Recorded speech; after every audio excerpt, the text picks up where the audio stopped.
All right. Okay. Welcome to the 11th episode of the Revolutionary Code, where we bring you the truth about how governmental politics actually works in every facet of human experience. Human existence, and how that affects our people, Black people here in America. I am your host, Brother Tamani Mwandani, out of Houston, Texas.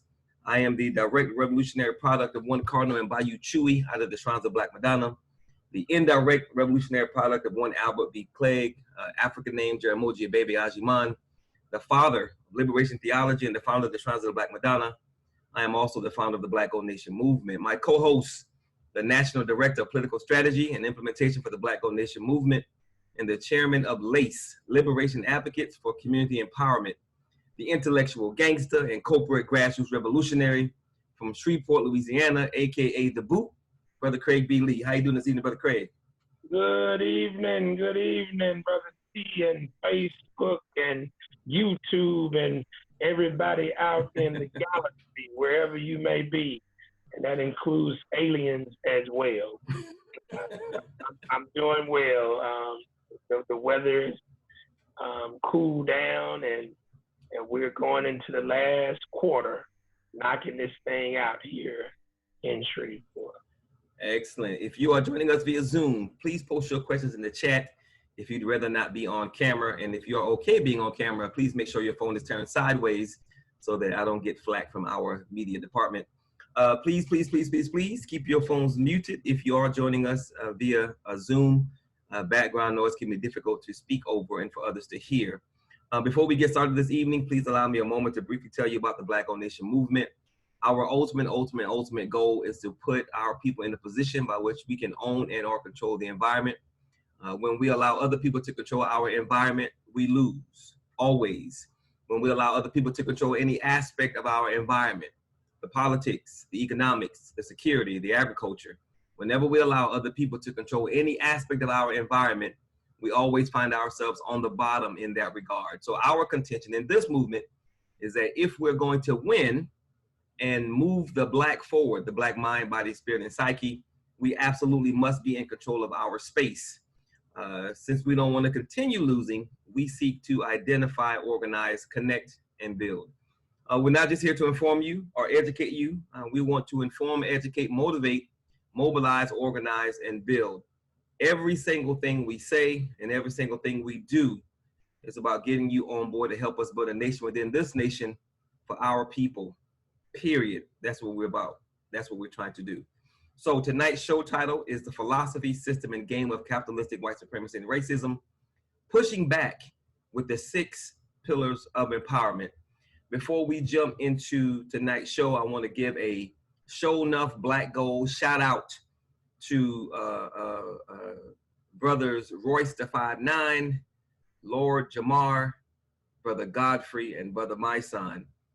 These brothers have unified their strong Black voices to come out against DJ Vlad of Vlad TV, who made an untrue statement about the Minister Louis Farrakhan. The brothers tried to pull Vlad aside because they were friends, saying you need to apologize because you're disrespecting our people. Vlad, in true white fashion, said, I'm not apologizing, and was actually emboldened, thinking that he did not need Black people, despite the fact that he wouldn't be who he was were it not for Black people and Black culture. So he is most certainly a culture vulture. So the brother said, not today. And they are doing an absolutely fantastic job of shutting this white boy down completely. They are spreading the word. So I think it's absolutely wonderful. It's a demonstration of what Black people can do when Black people realize their power. And these brothers most certainly realize who they are, what they bring to the table. They know their value, and they are uniting, not only amongst the hip hop community, but they're bringing Black people along. And it's an absolutely wonderful, beautiful thing to see. I think Royce the 5'9" is the oldest. Lord Jamar might be a little older, but they're in their early to mid 40s. So they're still relatively young as it relates to how long they'll probably be here. And the brothers are doing an absolutely fantastic job of putting this white boy in this place, and I think it's wonderful. That's great. Yeah. So with that, the topic, the philosophy, system, and game of capitalistic white supremacy and racism, pushing back with the 6 pillars of empowerment. Okay, so based on last week's show, we know that the people who run the country, they believe that they are ordained by God. They believe that they are, in fact, God, to run the world by any means necessary. And this approach has them operating as a mafia type organization. We defined mafia last week as an organized international body of criminals operating originally in Sicily and now especially in Italy and the US, and have a complex and ruthless behavioral code. They are an organized group using extortion and other criminal methods, and they are also a closed group of people in a particular field having a controlling influence. Can you elaborate really quickly on their mafioso mentality as well as the philosophy that drives it? Well, it's all of those things, and it is organized legal crime by way of governmental politics. And the underworld and the perceived legal world, they work hand in hand. And that's how the game is played. And if you ever watch any of the Godfather franchise movies, Godfather 1, 2, or 3, or Scarface, or any of these films, you'll see how governmental politics is interwoven with the underworld. And to some degree, you know, in larger cities like Chicago,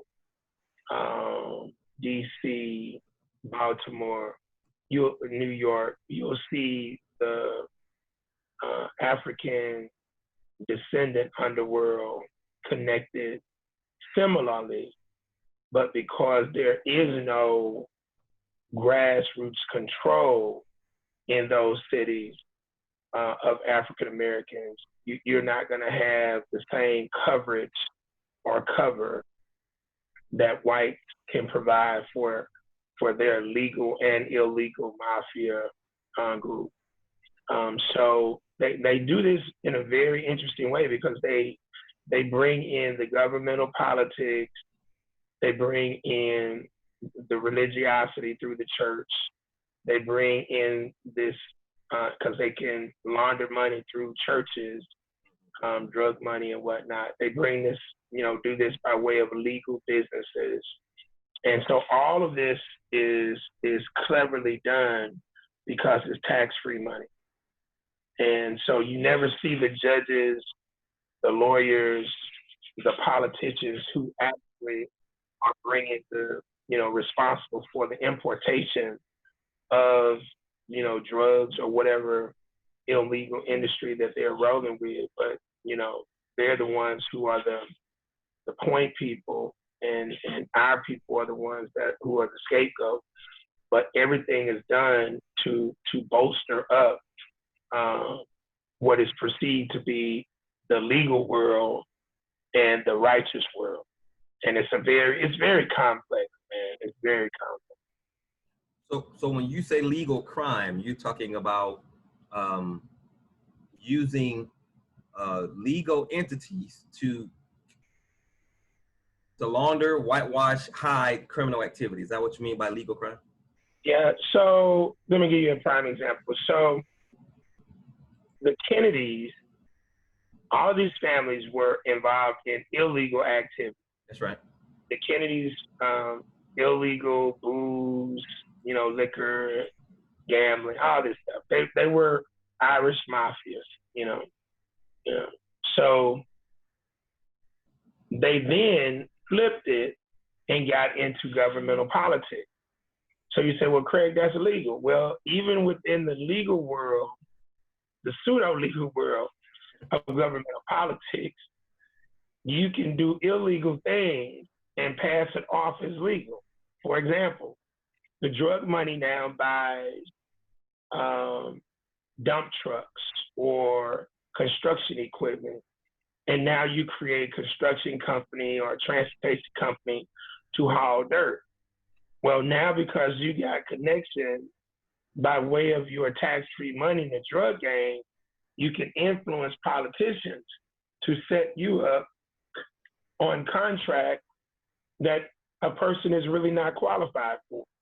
But you get the contract because you got the hookup, and now as a byproduct of you getting the hookup, you give a kickback to the politicians who make that happen. That's the illegal, the legal crime aspect entering governmental politics. And so now in contract procurement arena, in the employment arena, all of these things happen at the local, state, federal / national and international level. And it's very complex. So it's not just the drug game in and of itself, it's the whole aspect of it. And again, most of these people, when you see them in key positions, they are related to certain people. They've gone to college with certain people. They're fraternity brothers, sorority sisters, Masonic brothers. It's a very complex process. Gotcha. And there is a hierarchy to this system, correct? Exactly. Yeah. Can you break that down real quick? So, you know, most of it is going to start off with family pedigree. You know, families who have been in the game on the Eurocentric side, on the African descendant side, the Latino side. There's a hierarchical structure, but it could also be through cartels or different form of game that now push their way into the legal world as well, because that's the only way. The only way that the illegal world can survive is by the pseudo legal world being paid off and compensated. And so it's a wonderful exchange of how things actually operate.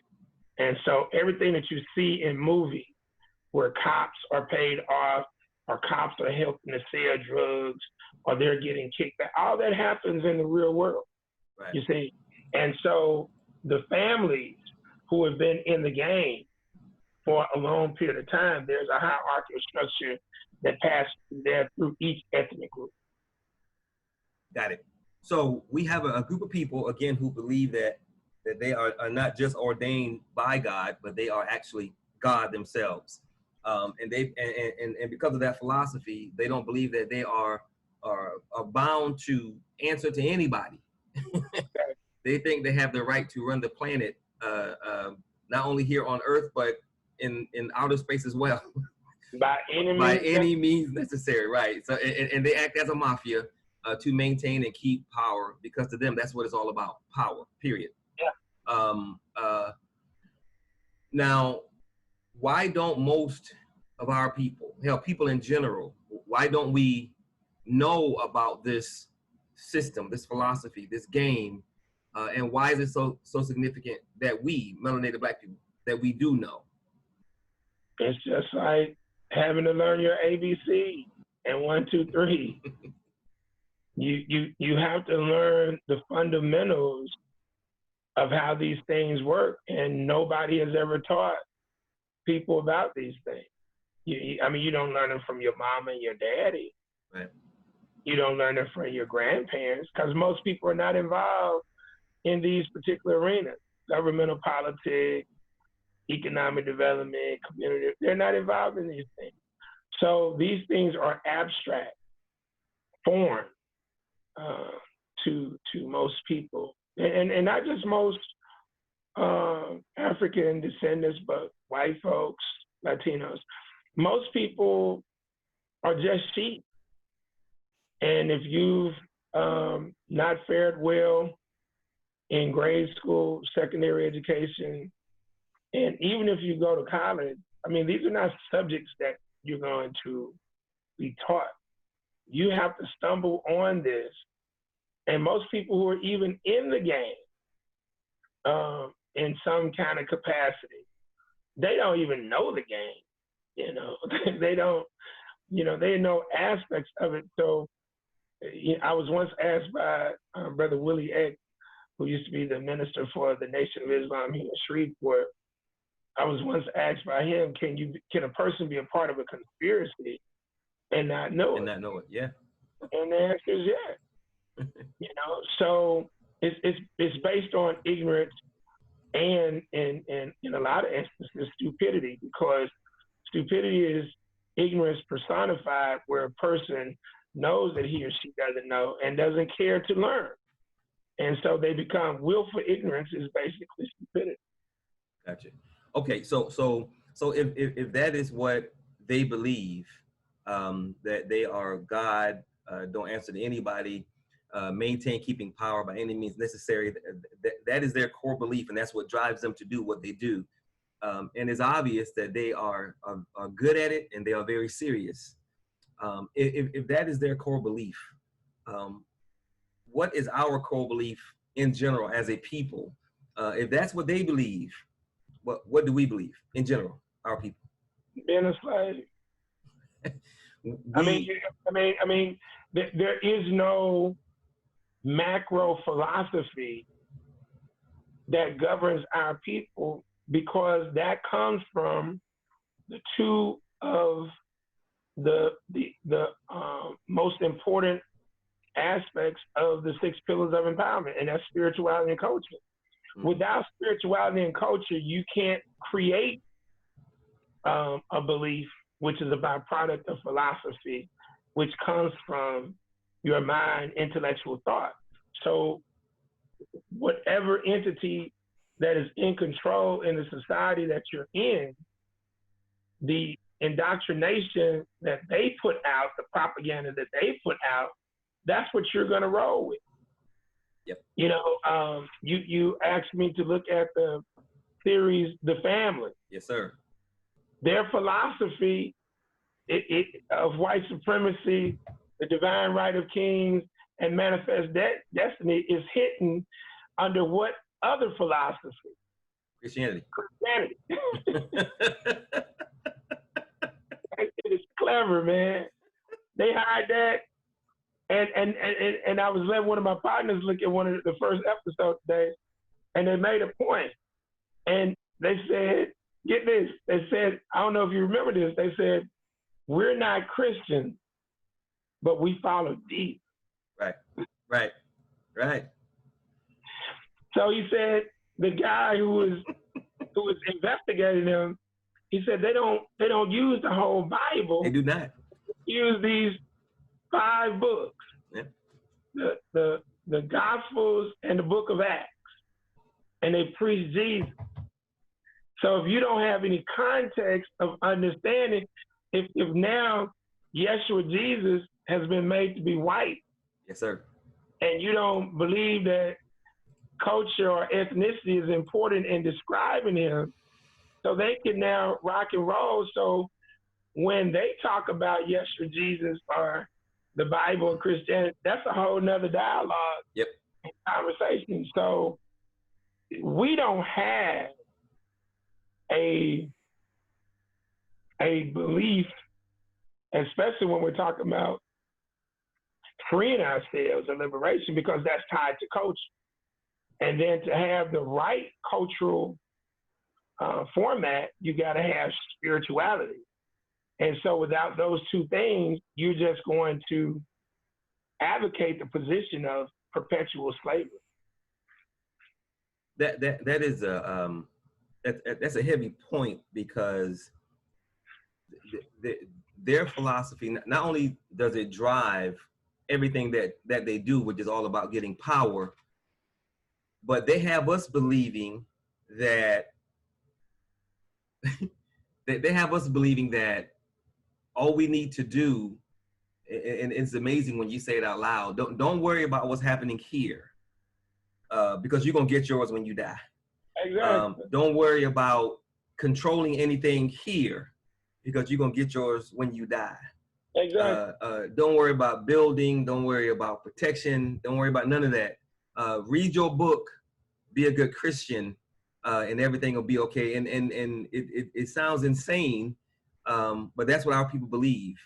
And we believe it to a fault. And if anybody tries to tell us otherwise, we're gonna have a problem with it. And that's where the intellectual paralysis kicks in. You know, you've heard about cognitive dissonance. So the dissonance is, I believe something, and now Tamani and Brother Craig tell me that what I believe is incorrect, and they present new evidence, and I start to feel uncomfortable. My palms start sweating, right. my head starts shaking, you know, and it's like, I can't believe that, you know, I rebuke you in the name of Satan, you know, and all of this is dissonance, right? Yeah. And so I was telling one of my research partners a few years ago, I said, but there's something that creates cognitive dissonance. And then that's when the creator hit me with it, intellectual paralysis. Mm-hmm. So your mind has to go into a state of paralysis so that it won't think, you know, because you haven't been trained how to think and read anyway. Yeah. Okay. And so now it's easy to constantly get people to be tricked if you believe something and you haven't thought about it, and you're not going to move them off of that. Something has to happen dramatically in their lives for them to move off of that belief system. I remember when I was in the military, when I first started this journey that led me to where I am now. I used to read a lot, teaching classes, organizing, blah blah blah. And my brother at the time, he was a preacher, and when he was in the military, he had 2 churches in Germany, killing it. He and I would debate often, but I would win every debate, because not only had I read more books, but my books predated the Bible, and I knew that the debate was over when he would say, "All I know is Jesus died for my sins." Exactly. So the logical conversation, history, truth, the history of Christianity, everything that I would bring to him, not trying to disrespect him, not trying to make him feel bad, just the truth of the matter. And like you said, there's something in the head that won't allow them to accept this truth. And no matter how much you give them, no matter how much reality, how much history, how much you back that up, they refuse to see it, which to me is just an example of the psychosis of our people. We have some serious issues going on in our head. And then when you couple that with the fact that we haven't been taught how to critically think, we accept anything, and don't think twice about it. And that's how we, of course, constantly get duped. Okay, next question. What makes you, Brother Craig B. Lee, so strong in your convictions? What makes you think you're right? What kind of studying have you done to come to the conclusions that you have, to present this thing the way that you do? First off, before I learned about my pedigree, I was raised in the street, not a part of any criminal enterprise, but being a part of the hood, and that's very important to learn how to navigate around various entities who are part of the underworld, who are also part of the pseudo-righteous world in the hood, so you can really see the various aspects. I was cultivated with a good secondary education from elementary up to high school, given a strong foundation, not direct spirituality, not direct culture, but that was there. And once I went to Xavier University in 1985, that just took me to the whole nother level.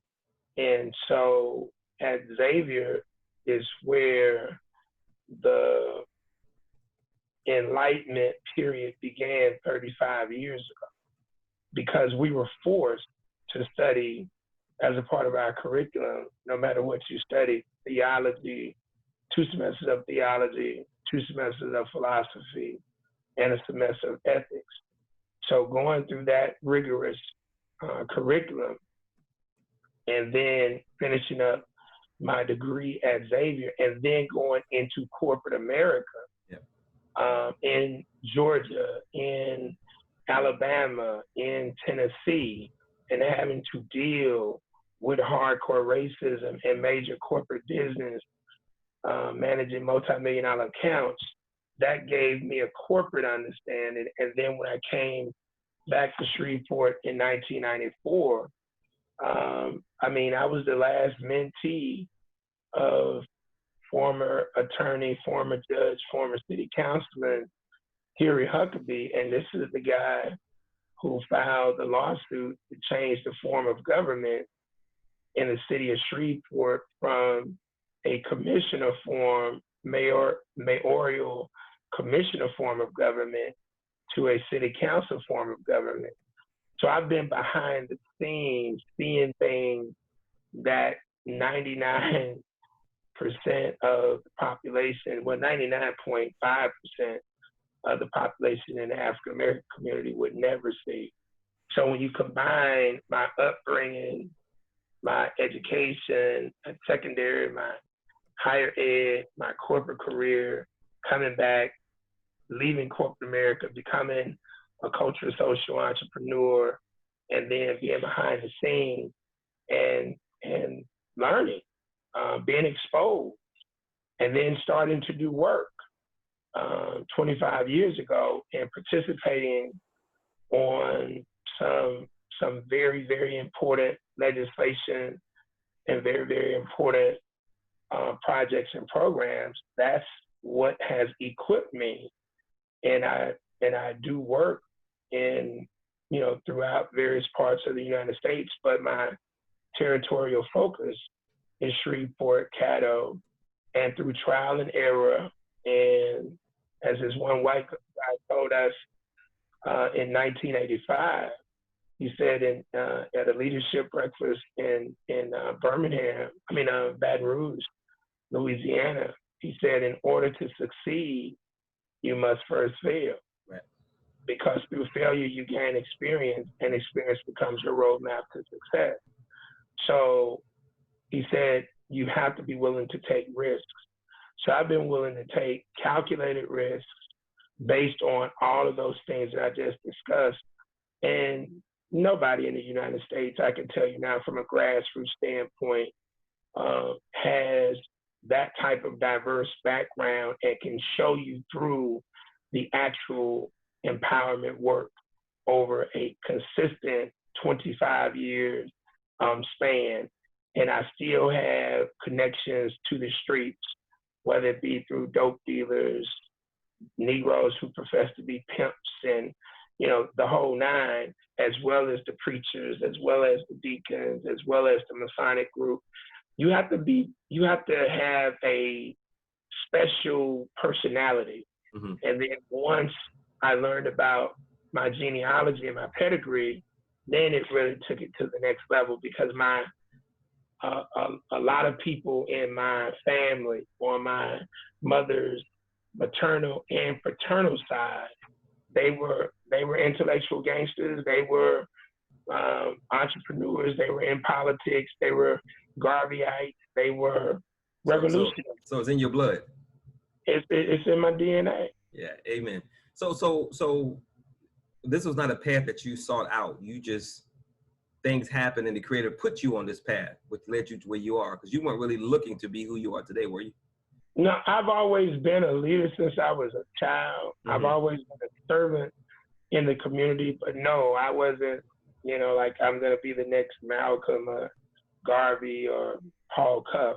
That evolved, and then you start to see, oh, okay, this is where I'm headed down this particular path. And so, yeah, all of it kind of connects and puts you there. Okay, really quickly, if you missed the intro in the beginning of the show, you're listening to The Revolutionary Code, where we bring you the truth about how governmental politics actually works in every facet of human existence and how that affects our people, Black people, melanated Black people here in America. Tonight's show is our 11th episode, and it's titled titled The Philosophy, System, and Game of Capitalistic White Supremacy and Racism, Pushing Back with the 6 Pillars of Empowerment. My name is Tamani Mwandani. I'm the founder of the Black Gold Nation Movement. My co-host is Brother Craig B. Lee.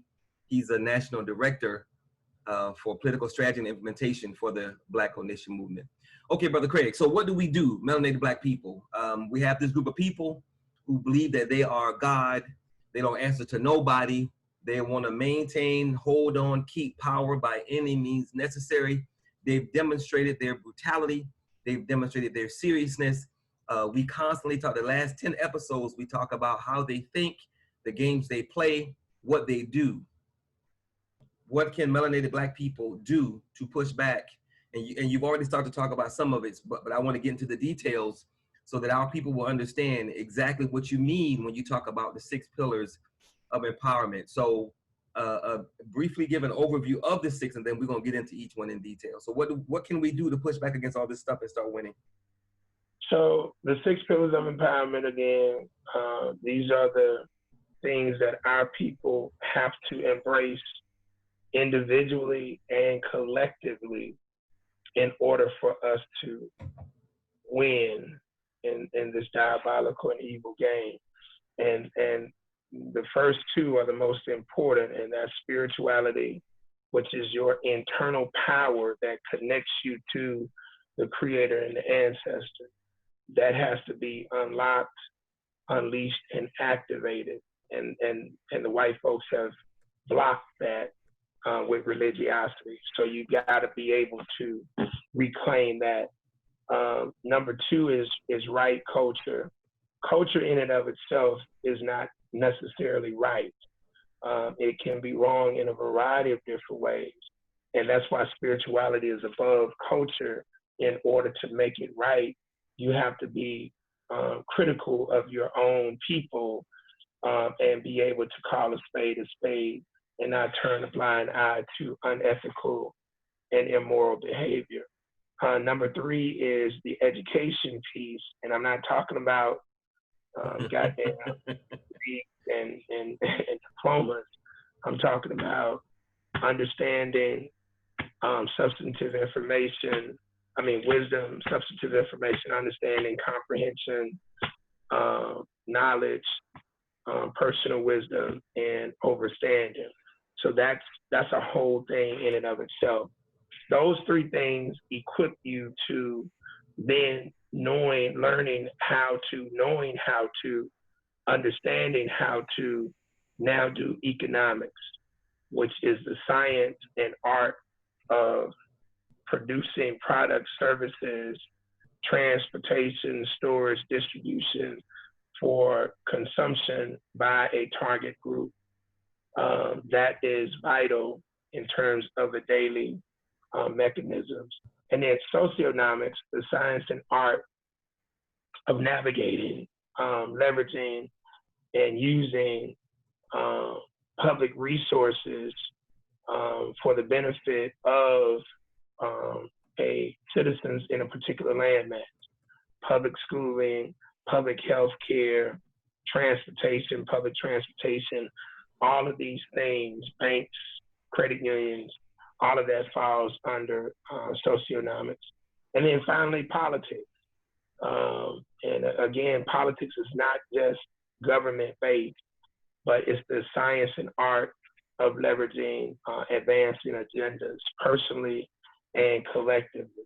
And the only way that we're going to win, those 6 pillars must be interwoven, ingrained, embedded within our minds, spirits, individually, and then you unite with the collective individuals in the overall community, and now you get to work bringing about the physical reality. And the one thing that I try to get people to understand, you can't fight a pure, evil, diabolical, sinister savage with partial righteousness. You have to be totally righteous. When people hear total righteousness or righteousness, period, they kind of look at that like some kind of punkish type thing. That doesn't mean that you don't whoop ass. Right.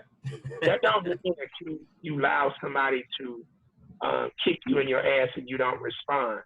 No, that means that you're not going to conduct yourself the way that your oppressor does, because there has to be a standard of conduct that we roll with that is completely different than how they roll. And there's no way you're going to out evil them. You're not going to out savage them, although we try our goddamn best. Right. But we don't do it to them, we do it to ourselves. Right. So we have to be on a righteous path to protect ourselves, our people, children, the whole nine, in order for us to compete. But those are the areas that we're going to rock and roll with. And like I told you before, Brother Tamani, we only have two problems. That's right. You got the first problem being the philosophy, system, and game of capitalistic white supremacy. We can't do anything directly about that. The so-called good white folks got to handle that directly. And then the number two thing is no empowerment. And empowerment means the ability to control your destiny. When you don't have those 6 pillars in place, you can't control your destiny. Right. That's when you have murder rates and prostitution and drugs and, you know, poor parenting. All of that comes from that. But they're not problems. They are symptoms of the problem. Yes, sir. And so when we now handle our business individually and collectively on the empowerment end, the symptoms go away. We handle our direct problem, and then our number one problem indirectly starts to diminish. And if we find a couple of good white folks, it's hard to find. If we find a couple of them, they are going to show themselves approved, because they would have been working to do what? Dismantle the philosophy, system and game, of capitalistic white supremacy and racism. Yeah, that's going to be a heavy fine, brother, because as we know, as they've demonstrated, the evangelical Christians and your watching of the series, The Family, they are also about power. Exactly. They are not trying to be good Christians in the way that we think about it. Exactly. They plugged into the system because they know that they are a part of it. Exactly. Without a doubt, bro. All right. So the 6 pillars of empowerment: spirituality, right culture, education, economics, socioeconomics, and politics. Spirituality, briefly, how different is that from religion? Shit is totally different. Let us know. How is it? Religion is philosophy. It's the theology. It is the control of the mind by doctrine. Mm-hmm. Spirituality is something that is already in you that you've been gifted with. Is that which the Creator has gifted you with. It's in you. You already got it. You got to unlock it, unleash it, and activate. Religiosity, the doctrine, prevents that from happening. And the premise is you're supposed to be able to get spirituality by going to church. But by going to church, it blocks you from spirituality. So you don't have to go to a religious institution to unlock, unleash, and activate. Hell, Yeshua Jesus wasn't in no damn church. Okay. He showed up to church when he went in it. That's right. That's right. With a whipping hand. Okay. So religion is, as you say, control of the mind by doctrine. Spirituality is our internal power that connects us to a higher power and our ancestors. Correct? Yes. And we have to unlock that, and activate it. Because that's your power. Because that's our power. So we have been given religion to control us, and via that control, it's suppressing our natural ability to connect with the higher power and the ancestors. Exactly. You got to give it to white people, man. Oh, they are playing dominoes and chess all day long on a master level, and on the master, and that's and why we constantly miss it. We constantly miss it. Exactly, and that's why Ralph Ellison, our great Black writer, once said, "When I discover who I am, not what I have, not how many dogs I can buy, not how many positions I can attain, but when I discover who I am, then and only then will I be free." Excellent. And see, spirituality serves as your human compass of ethical and moral conduct. So it's your power base to the Black Panther, like all the power that the Black Panther movie, Yep. the Chopper had. Yep. That's your spirituality. But it also serves as a compass in directing you to do the right damn thing.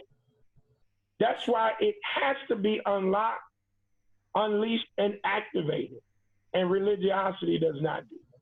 How do you unlock, release, and activate? That's why they got to join the BGN. Amen. Because I actually know.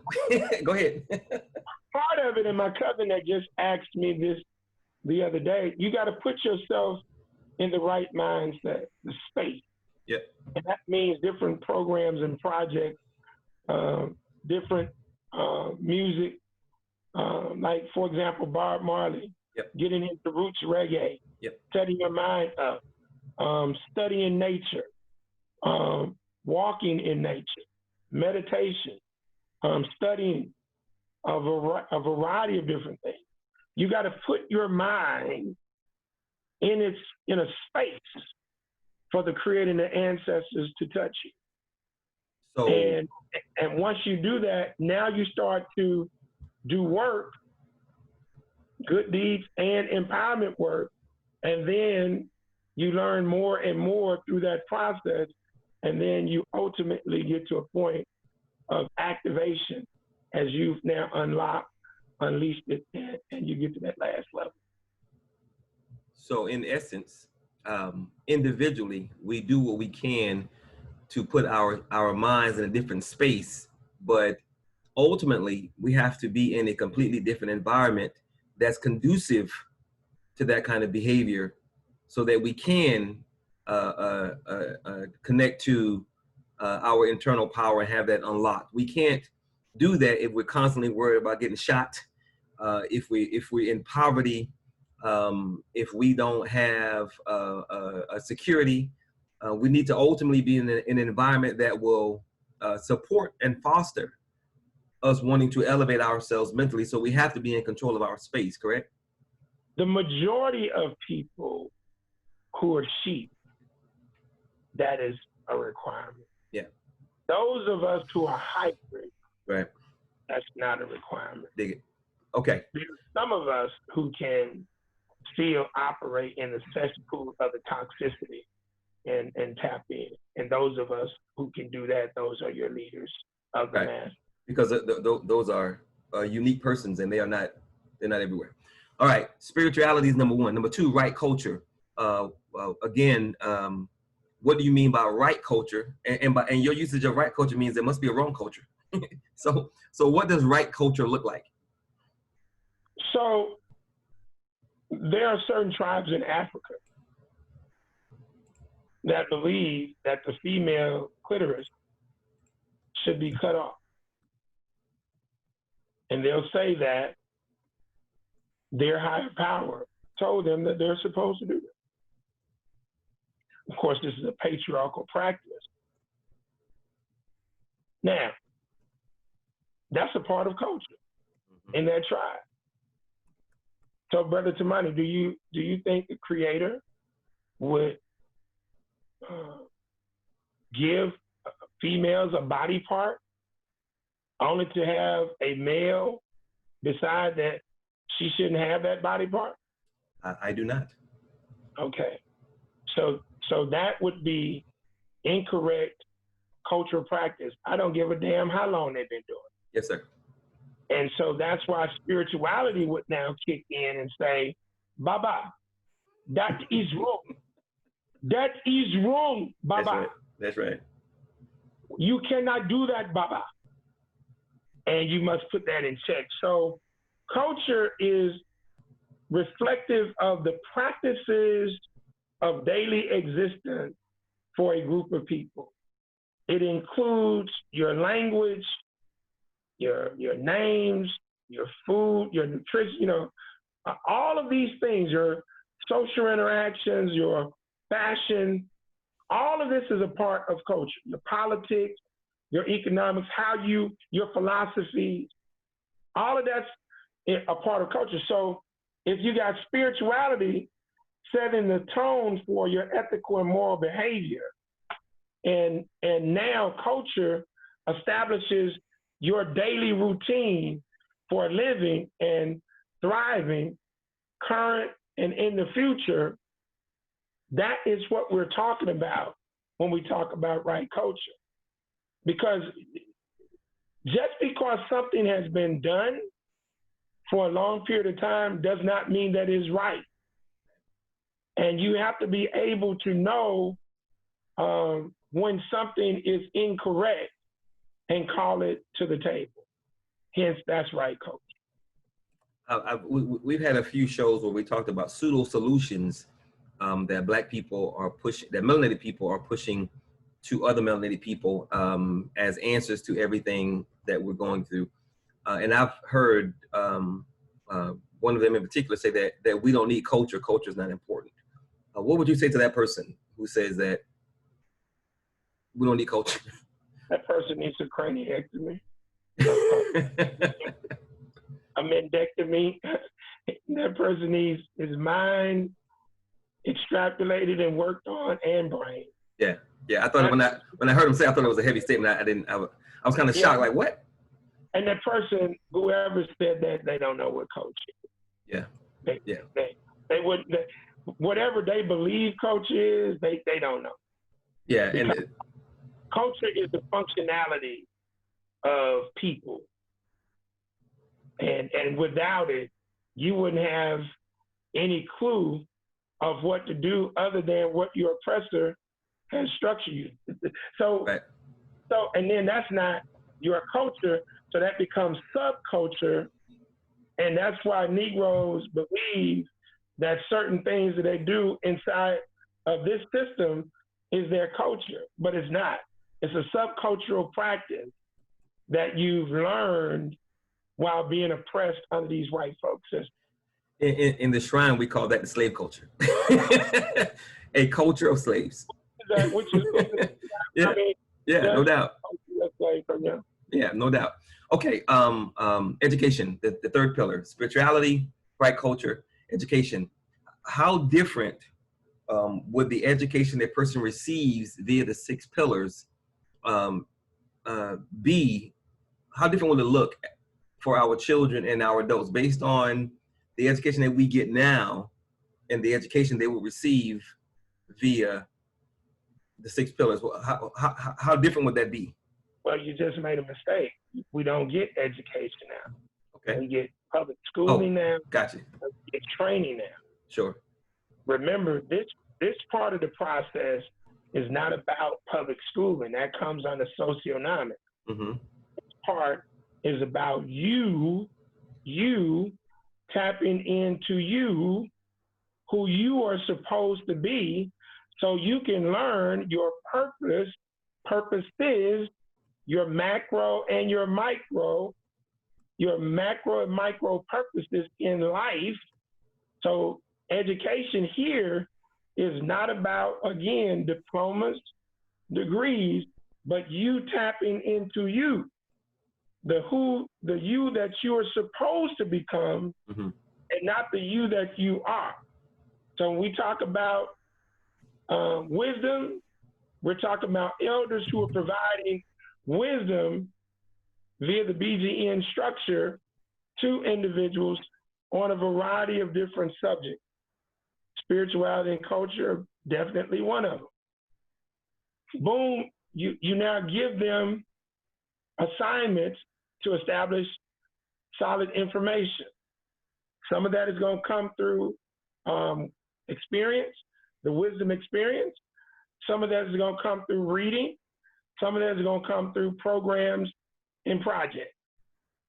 Once you get them that information, now you check to see if they understand and comprehend it. So those three things set up the fourth component, which is whether or not you are going to apply it. And now when you can apply it, now it turns into what? Knowledge. And after knowledge, you now gain personal wisdom, because now you're experiencing that which you have learned from a wise elder, that which you understand and comprehend, and that which you have applied. That now becomes knowledge, which then becomes personal experience, personal wisdom, and then over a period of time, it becomes overstanding, meaning now you can connect the dots on a variety of different things.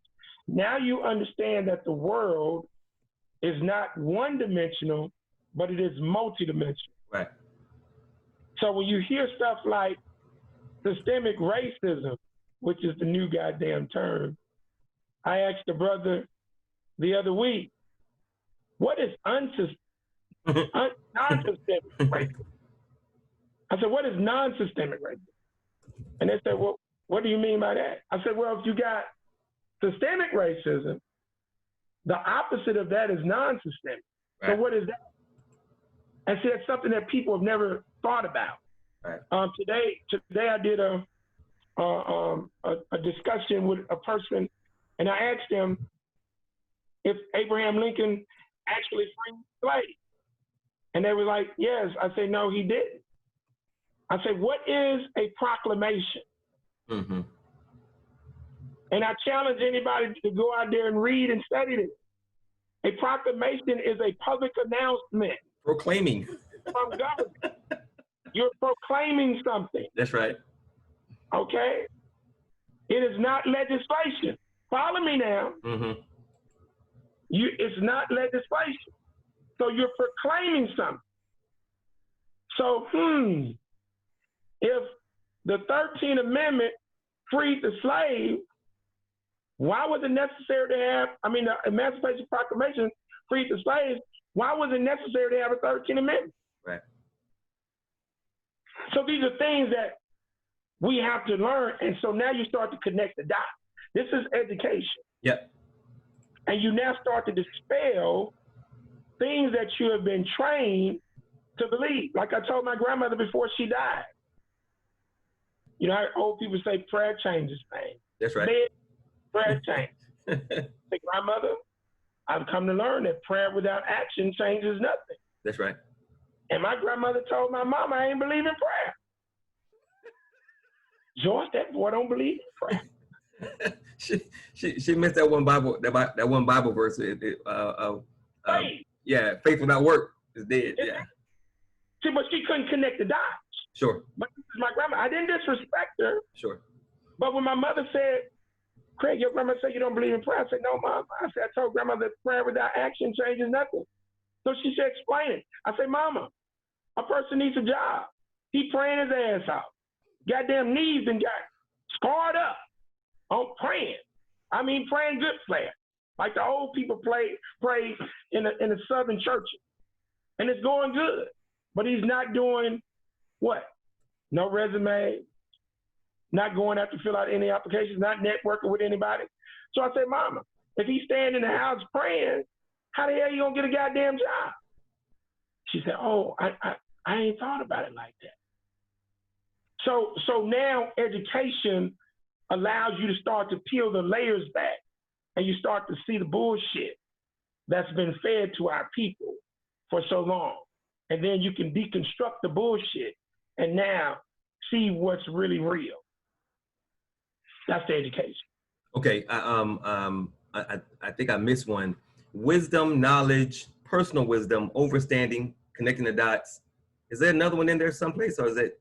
So you got wisdom, substantive information, It's okay. Go ahead. understanding / comprehension, application of the information that's now understood and comprehended. Now you have knowledge. Right. Then you have personal wisdom. Right. Then you have overstanding. Got it. Okay. So who do we have right now today? All of this, the education process starts with an elder person, ideally, I guess, an older person, giving you the wisdom which starts everything. Who do we have now today that can provide that needed wisdom, that spark that starts everything else? Give me an example of the kind of person or a person that would be that wisdom entity that we need in the community. If it's not directly in your community, just go carry your ass to YouTube. Oh, I got you. Dr. John Henry Clark is on YouTube. No doubt. Malcolm is on YouTube. Yes, he is. Whoever the white boy is that created YouTube, yo man. Amen. I think all the are on YouTube. It's up to you to tap in. Right. Reverend Ike is on YouTube. Okay? King is on YouTube. So it's so much you can tap into. The ancestors are right there. Yep. I'm putting in the chat a quote Frederick Douglass made that makes me smile whenever I read it. He said, I prayed for freedom for 20 years, but received no answer until I prayed with my legs. So, I love that quote. I think we got a question from Brother Naru. Brother Naru, if you're gonna come on camera, make sure you turn your phone sideways, unless you're on your laptop. Brother Naru, you have a question? There you go. You're muted. You're muted, brother. You're muted. I'm always on my laptop. I'm glad I can make it tonight. What's going on, brother? Hey, man, I'm finally finished with all my projects, so I'm able to make these meetings now. So my question, I don't want to take up too much time. My questions is, you're talking about the capitalistic system of white supremacy. I want to know if now or in the past there is a system that we can model ourselves after that has worked outside of that system. If there's one that has worked outside of that system. Yes, before capitalism came to be, or something that is currently in some other country or place right now that is working, because people like to think capitalism is the greatest thing in the world. So we need examples of things that work that are outside of that. So, I mean, you can go to any of the countries that predate this country on the continent. Yep. The only issue, Brother Naru, even on the continent, none of those countries were controlled by grassroots people. And so if you go, however you want to look at it, any of the countries that our people founded in Africa, part of the tribalism that has helped to engulf Africa and help destroy Africa is based on the fact that grassroots people never got in power in order to erect a just system. And so when people would feel treated unfairly, our people would feel treated unfairly, they just go start a new goddamn tribe. So our people set up good systems, although they were not perfect. And I tell people all the time about capitalism. Capitalism has taken our economic system of free enterprise and interwoven that into a white supremacist construct that is focused on oppressing people by having a permanent underclass when that's not what free enterprise is actually all about. So, there were countries in Africa that had a system. Kemet, one of them, Ethiopia. I mean, our people used to do things, trading, bartering, the whole nine, and those systems were far better than this system. But they were not perfect. Yeah, and they were not controlled by grassroots people. Yeah, and I would say, Brother Naru, starting with Chancellor Williams' book, The Destruction of Black Civilization, we are a very, very, very, very, very old people. We were in our 13th, 14th, 15th, 16th dynasty of rule, and the dynasty is 100 years before Europe entered the Dark Ages. Mali, Songhai, Ethiopia, African civilizations that lasted for thousands of years. So that would be the answer to your question. If, like Brother Craig said, any African civilization that came before we got here, and before white people came on the scene, you got to remember that we've done things. We've been here so long, and we've been around the world so many times. We've done things that they still can't figure out. So they say E.T. did it, despite the fact of the evidence that is right there in Africa. So the examples would be what our people have already done, brother. And I will start with that book because it's an excellent start. Yeah, I have the book, and I am aware of all of that.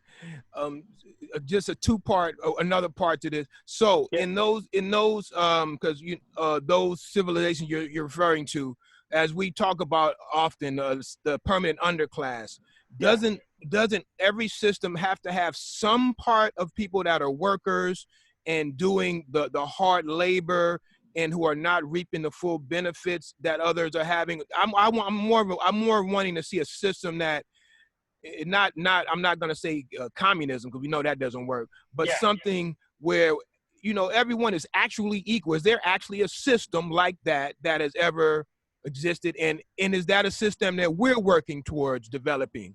To be real about it. I'm so glad you asked that question, because a brother asked me a few years back, well, what is a better system than capitalism?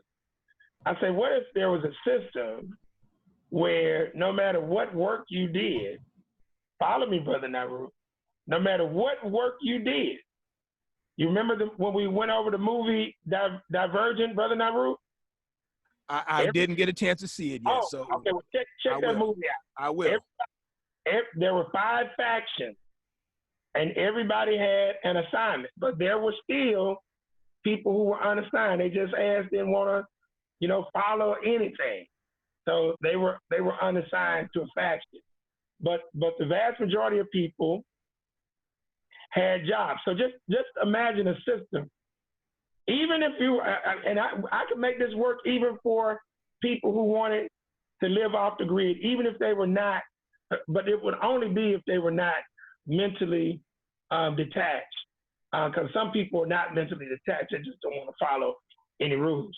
But imagine a system where everybody who was willing to work in some capacity had the basic necessities covered: food, clothing, shelter, housing, transportation. Okay. All right.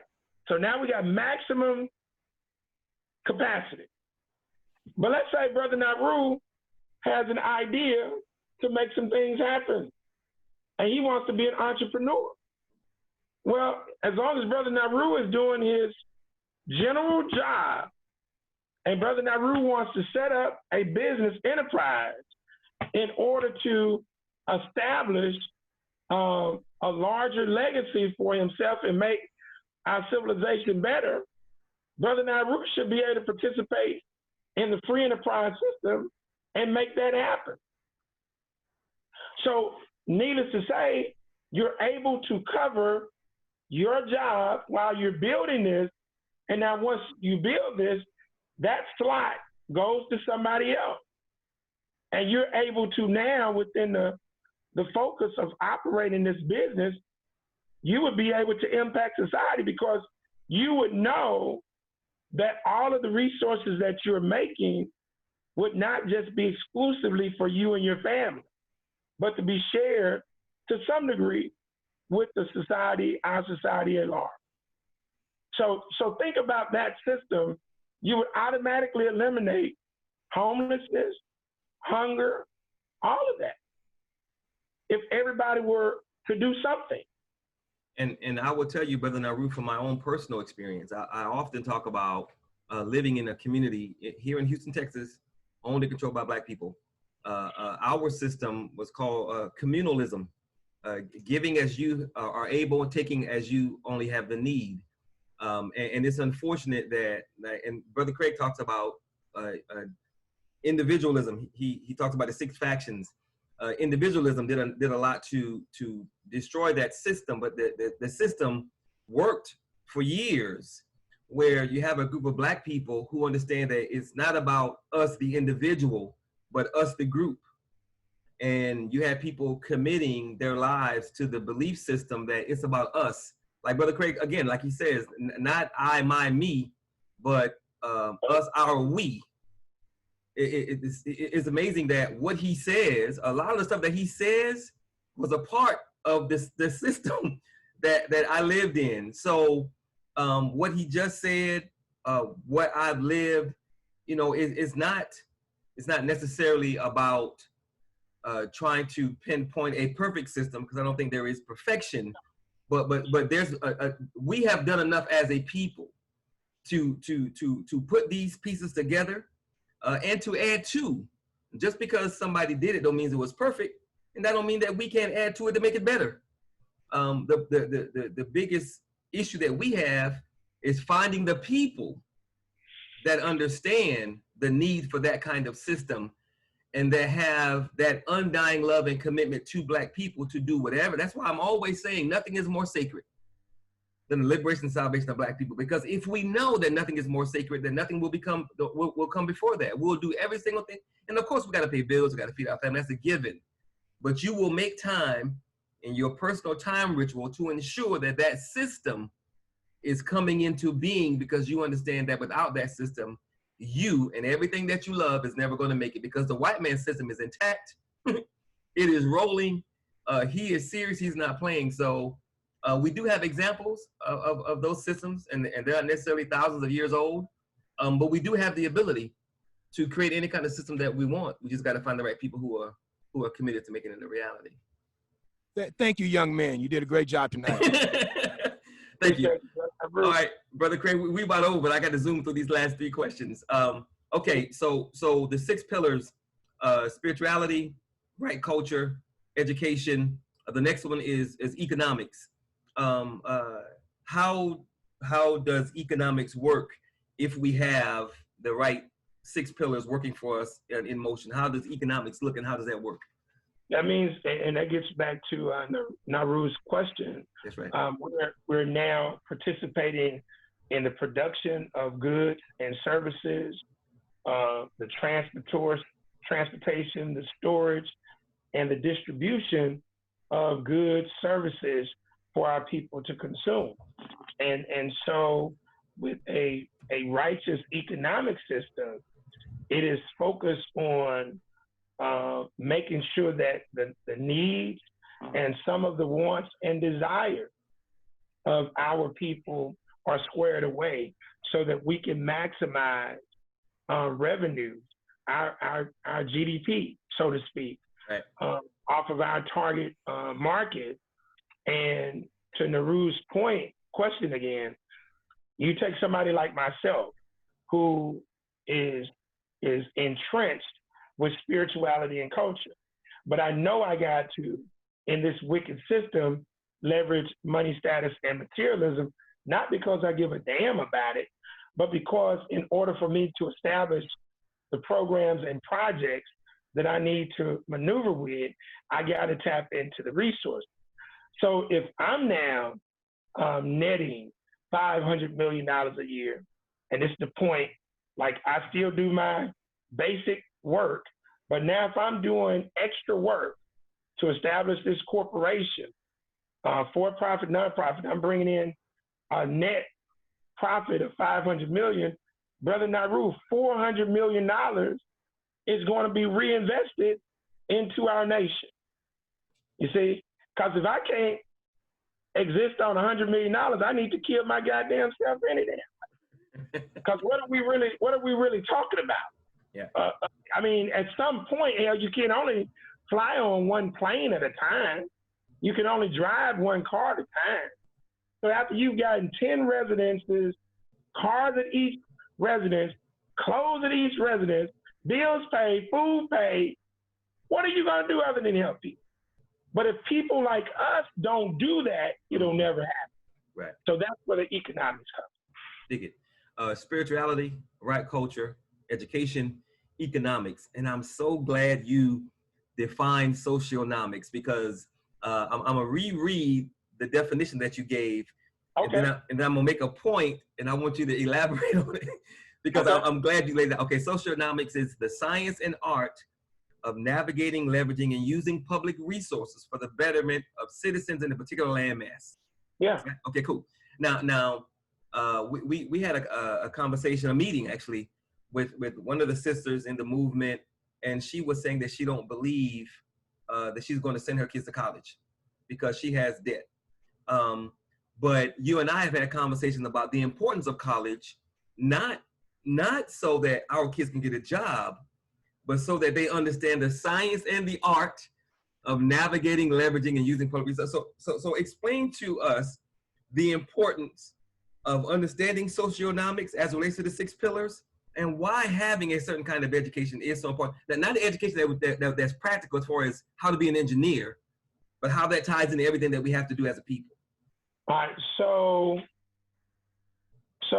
if we establish our own landmass, what's one of the first things beyond food?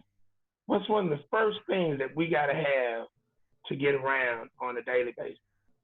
Transportation. Transportation, true. And transportation goes on what? Oh, highways, roads, freeways. Yeah, exactly. Now, what is the science of designing roads, streets, bridges? What is that called? Some kind of, is that civil engineering? Civil engineering. Now, does that make sense? Yes. You go to college. Now, how many black civil engineers do you know? Do I know? Yeah, very few. I probably know about 3 or 4, but that's just me. Very few. Very few. I No know doubt. a couple. No doubt. But very few. That's one of those disciplines that you can get into and we need. Yep. And you're not going to learn that, goddammit, at no tech school. That's right. You're learning civil engineering at tech school. You're learning that at a 4-year institution. Right. Now, that's not a wasted degree. At all. Because you get that degree, we got to have transportation in order to set this whole thing up, in order to have transportation. Well, if we're going to detach ourselves from white folk, what else would be? You said transportation. So we got to have who? Mechanical engineers. That's right. Because something's going to break. Okay. You got to have, if we're going to have 18-wheelers, we got to have diesel mechanics. That's right. You got to have engineers to build them before the diesel mechanics can work on it. Right. Now, even when you don't go to a 4-year school to learn diesel mechanics, you're still going to college because you're going to a vocational educational institution. Sure. I tell people all the time, college is for everybody. It's just what type of college are you talking about? Are we talking liberal arts? Or are we talking technical? But all college is learning how to learn. Mm-hmm. That's all it is. So we have to now set this in place. But yeah, all of these things are necessary, whether it's civil engineering, regular mechanical engineering, aerospace engineering, marketing, business. You still need doctors. Sure. You still need nurses. Yeah. I like to tell people that everything the white man has, we have to also have, because what we built for him is his. and he's already proven the fact that he don't like sharing. So we got to have our own equivalent. Okay, so that leaves. And one last thing, Brother T, like the families that have bought land out in Georgia. That's right.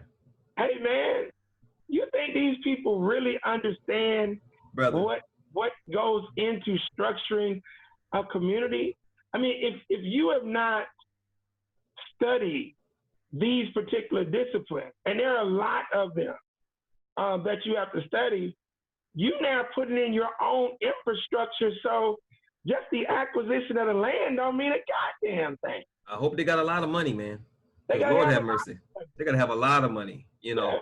And if they are excited about pooling their resources to buy the land, they probably don't have the money to build what they think they want to build. So, you know, it's interesting. Okay. So again, the 6 pillars: spirituality, right, culture, education, economics, socioeconomics, and the last one is politics.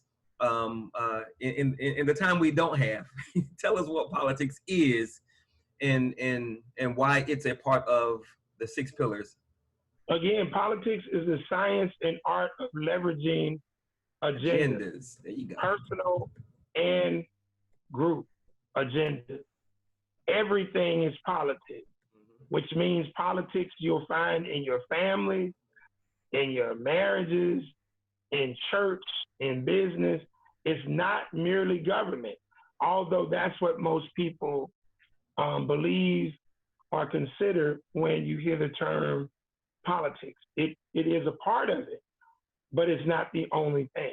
Mm-hmm. So you got to understand that. And within the politics of, you know, whenever I hear people say, my mama told me never to discuss religion and politics. Right. And I'm like, that means you're trying to be deceptive about who you are. Huh. Because you need to expose your position so that we'll know whether or not you're somebody that we need to deal with. So that is very important to know. And government is a vital part of the political process in any land. That is a perfect segue to this last question. You and I have had conversations about concrete examples of Black people who have been in positions of power in cities politically. Most of them, I think, maybe even all of them, were elected because the grassroots got them there. Can you give us an example or two of how this thing could look if we have the right person in office that's for grassroots Black people? Well, I mean, if you have grassroots elected officials at the city council level, let's take the city of Shreveport, for example. There are 7 city council seats.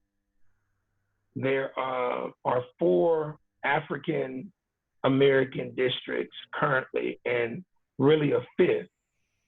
If we control, with grassroots people, 5 city council districts, the city council controls the budget. The budget for the city of Shreveport is typically $500 million. So now you can create legitimate programs in contract procurement where now African American businesses receive 45%, 50% of all of the contracts that run through the city of Shreveport. If you now control the executive branch, which is the mayor can now hire and appoint various people within the municipal corporation to make those dollars flow the way that they really need to go. If you're controlling the executive branch, mayor, and you want to stop police brutality and violence and murder, you now hire a competent person with a grassroots connection as the police chief and have that person confirmed by the city council.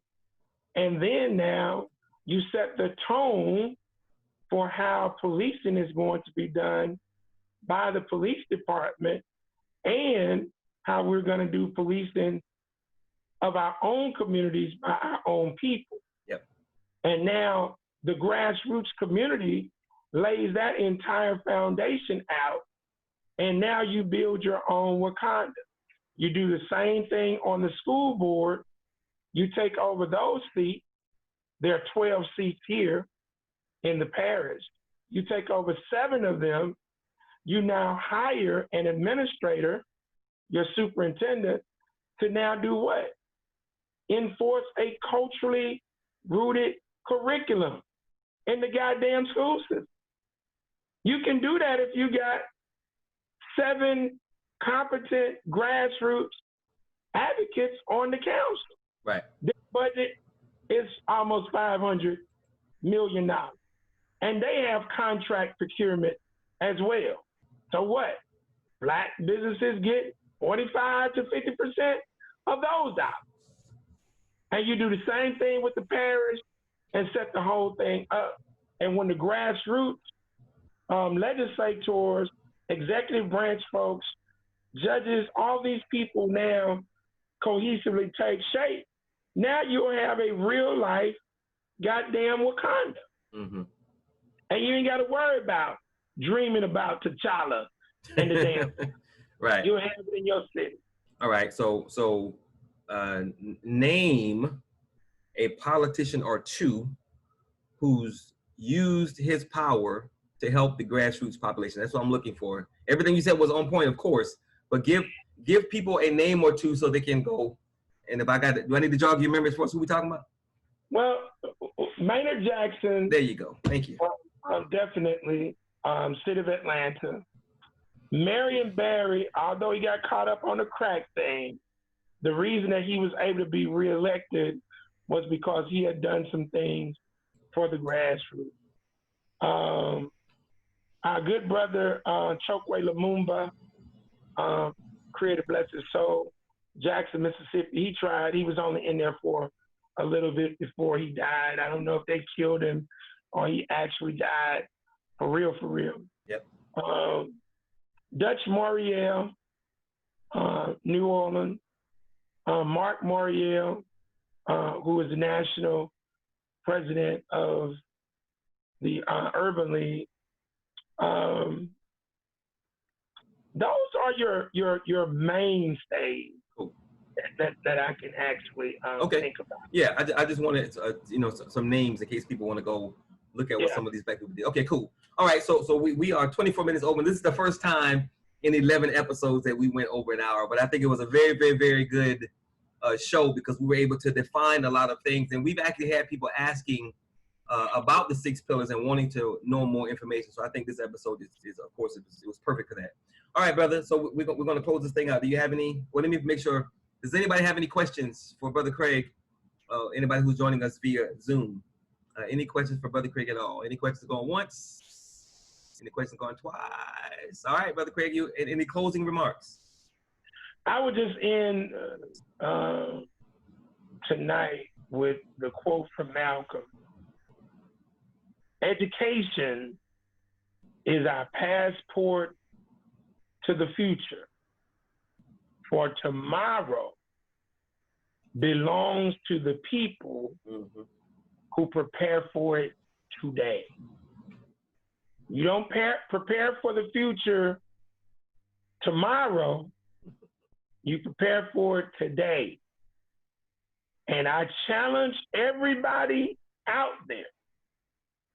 You got, and we got, as a team, 2 to 3 years to do everything we got to do and lock down our infrastructure. Because the reset is on. The cashless society, all of the stuff that you've seen in the movie is on. And we got to handle our business. And I'm thankful that we have, Tamani does not like to be called leader, but I don't give a damn if he don't like to be called.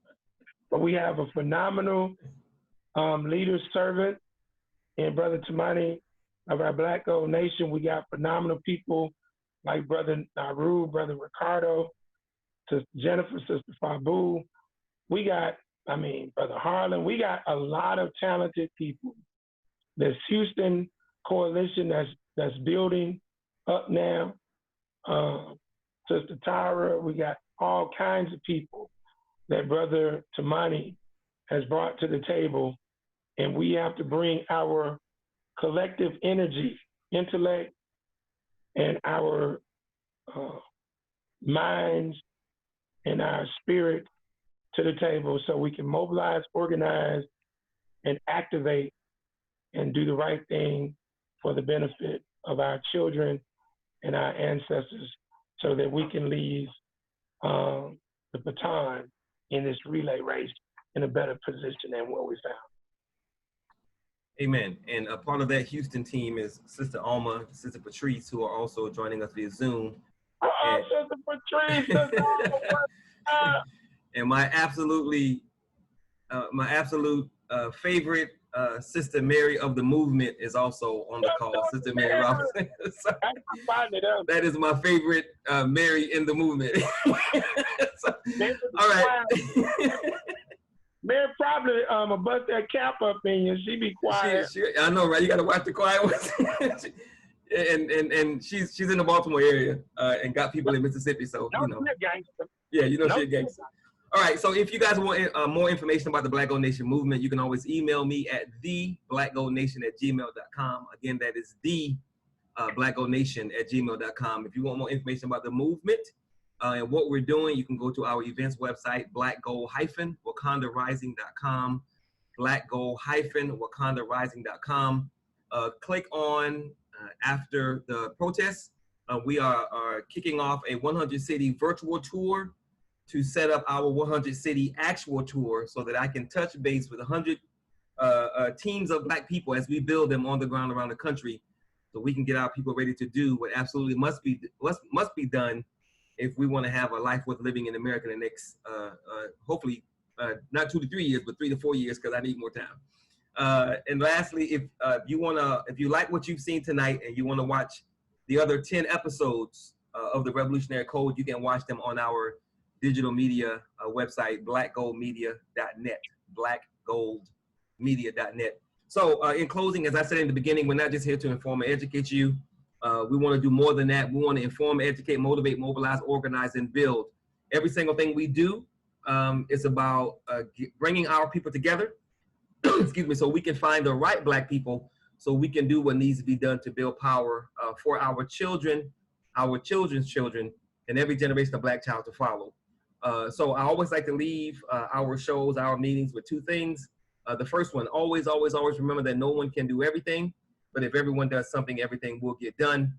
And absolutely, always, always, always remember that nothing is more sacred. Not me, not you, not your kids, not my kids, not your family, not my family. Nothing is more sacred than the liberation and salvation of Black people. Because if Black people don't make it, your family, your loved one, your kids aren't gonna make it, and it'll all be for naught. But if the group makes it, if the nation makes it, then everybody will be okay who's connected to that nation and that group. Brother Craig? Oh, I don't want to tell you, ask you, did you want a 9-inch deep dish bean pie? You are joking. 9-inch deep dish, really? $13. Yeah, I'll take that one. I have no problem. Now I got to go and put these beans on, these navy beans up in the house. Okay, I got to cook. Yeah, Brother Craig, you want to tell them about your business real quick? Oh, Creole Soul Louisiana meat pies. I'm sorry for all you damn vegans. Of which I am trying to be one. So with that, you guys, y'all have a wonderful evening. God bless. Take care. All right. Thank you. All right.